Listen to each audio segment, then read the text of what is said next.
The Whispering Pines forest greeted me with an eerie silence that afternoon. The forest was a labyrinth of towering pine trees, their long shadows stretching out like spectral fingers on the forest floor. It was the kind of silence that made you feel like you were the only living soul for miles around. There was a certain charm to it, a charm that drew me in, despite the spine-tingling sensation that something was amiss. I had embarked on this solo camping trip in search of the supernatural, lured by the many tales of ghostly sightings and paranormal activities that were said to occur in these woods. The afternoon sun was still high in the sky, casting a warm, golden hue over the forest. But even then, the eerie quiet was palpable. It was as if the forest was holding its breath, waiting for something or someone. Near a picturesque clearing, I set up my campsite. The clearing was surrounded by tall pines, their branches swaying gently in the breeze, whispering secrets only they knew. The rustle of the leaves and the occasional chirping of a bird were the only sounds breaking the silence. It was peaceful, yet unsettling. As I settled in, the sun started to dip below the horizon, painting the sky with hues of orange and purple. The forest was transforming, the light slowly swallowed by the encroaching darkness. The whispers of the wind through the pines became more pronounced, more eerie. It was no longer just a rustling of leaves. It felt like the forest was trying to communicate, to warn me perhaps. Despite the growing unease, I lit a campfire, the flickering flames casting dancing shadows around my campsite. As the darkness fell, the forest was no longer the tranquil place it had been a few hours earlier. It had transformed into something altogether different, something unsettling. The whispers of the wind through the pines became increasingly unsettling. It was as if they were speaking in hushed tones, their whispers carrying tales of the unknown. The Whispering Pines had begun to reveal its true character, and I was about to discover that its name was more than just a metaphor. As darkness fell, the forest began to transform, the whispers of the wind through the pines becoming increasingly unsettling. The midnight fog rolled in, bringing with it an unsettling chill and a soft, mournful sobbing. As the darkness deepened, the once familiar surroundings of my campsite transformed into a strange and eerie landscape. The trees that had seemed so benign in the daylight now loomed like wraiths in the fog, their whispers growing louder, more insistent. The temperature dropped sharply, and despite my best efforts, the campfire struggled to stay alive. The flames flickered and danced, casting long and grotesque shadows that seemed to reach out towards me. The comforting crackle of the fire was gradually drowned out by a sound that sent a cold shiver down my spine. A soft, mournful sobbing echoed through the trees, its source unseen. Curiosity piqued, and armed with nothing but a flashlight, I decided to investigate. The sobbing seemed to come from deeper within the forest, and as I ventured further away from the safety of my campsite, I felt an unease creeping up on me. The fog thickened, swallowing the beam of my flashlight, making the path ahead seem daunting and unknown. Each step I took felt heavier than the last as the sobbing grew louder, more desperate. The mournful cries seemed to pull me in, guiding me through the dense fog and the maze of towering pines. The forest closed in around me, the whispers of the trees now sounding like hushed warnings. The fog finally parted, revealing a dilapidated cabin hidden deep within the forest. Its timbered walls groaned under the weight of time, and its shattered windows stared blankly into the darkness. The sobbing seemed to emanate from within, the sorrowful cries echoing off the old wooden walls. A sense of foreboding washed over me as I approached the cabin. The mournful cries were now a haunting melody, a symphony of sorrow that seemed to seep from the very heart of the Whispering Pines.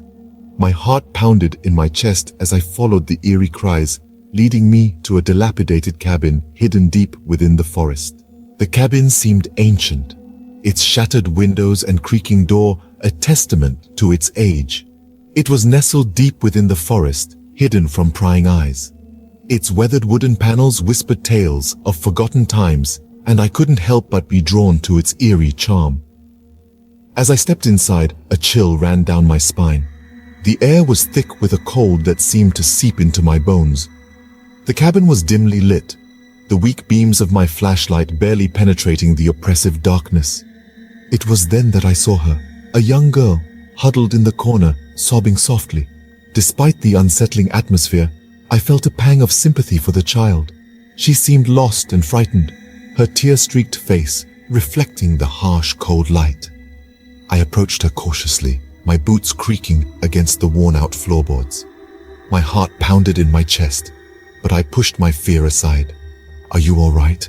I asked, my voice echoing in the silence. But she didn't respond. She just kept crying, her sobs echoing through the cabin and tugging at my heartstrings. I moved closer, trying to offer some comfort, but as I did, my gaze fell upon a cracked mirror hanging on the wall. What I saw in the reflection made my blood run cold. Instead of the young girl, the mirror reflected a gaunt figure with hollow eyes. Its face was ashen, its eyes devoid of life. The realization hit me like a ton of bricks. I wasn't dealing with a living child. I was in the presence of a ghost. Fear surged through me as I stumbled backward, the chilling truth crashing down on me. The sobbing intensified, filling the cabin with a mournful melody that sent shivers down my spine. I was standing in a haunted cabin, face to face with a specter from the past. My heart pounded louder, the deafening beats drowning out the ghostly sobs, but I knew I couldn't stay. With a last glance at the spectral figure, I turned and fled, the cabin's door creaking shut behind me. As I stumbled through the forest, the girl's sobs followed me, a chilling reminder of the ghostly encounter I'd just experienced. The sobbing girl was not alone. Shadows moved around us, whispering secrets from the past. Suddenly, I felt a bone-chilling cold that seemed to penetrate my very soul. The air grew thick with dread, and the walls of the cabin seemed to close in around me. I could feel the presence of unseen entities, their whispers growing louder and more insistent. The sobbing intensified, echoing through the cabin like a mournful symphony. It was as though the cabin itself was alive, crying out in sorrow, its wooden bones creaking with the weight of its haunted past. I stumbled backward, my blood running cold. The little girl, or the specter that had taken her form, still sat in the corner, but her sobbing had turned into a wail, a heart-wrenching sound that echoed through the cabin, resonating with the whispers of the unseen shadows. Something told me that this was no ordinary haunting. This was a story of tragedy and loss, forever imprinted in the very fabric of the Whispering Pines. I was not just an observer. I was a participant, drawn into the spectral dance of the past and the present. Fueled by a primal fear, I turned and bolted out of the cabin. The sobbing and whispers followed me, seeming to chase me through the forest. I could hear the trees whispering, their voices carrying the mournful cries and chilling whispers that echoed through the cabin. I ran, my heart pounding in my chest, back to my campsite.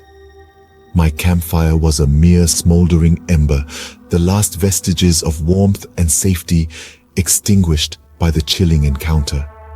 I hastily packed my belongings, the echoes of the sobbing girl and the whispering shadows still ringing in my ears. The sobbing and whispers followed me, haunting my every step as I fled from the Whispering Pines. I jumped in my car and sped off, leaving the haunted forest and its spectral inhabitants behind. But even as I drove away, I could still hear the faint sobbing and whispers, a chilling reminder of the haunted night at the Whispering Pines. I packed my belongings and fled the forest as fast as I could. The chilling whispers of the pines seemed to follow me, echoing the same mournful sobbing that had led me to the haunted cabin. My heart pounded in my chest as I stumbled through the underbrush, an icy fear nipping at my heels. As I finally broke free from the forest's gnarled grasp, I glanced back one last time. The moonlight painted the Whispering Pines in an ethereal glow, the pines standing like silent sentinels guarding their secrets. The sobbing had ceased, replaced by a haunting silence that seemed to reverberate through the night.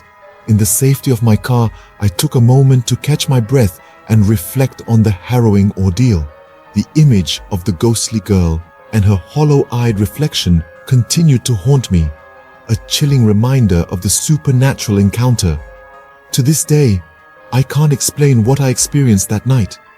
Was it a ghostly encounter or a descent into madness? All I know is that the Whispering Pines forest holds secrets that should never be uncovered.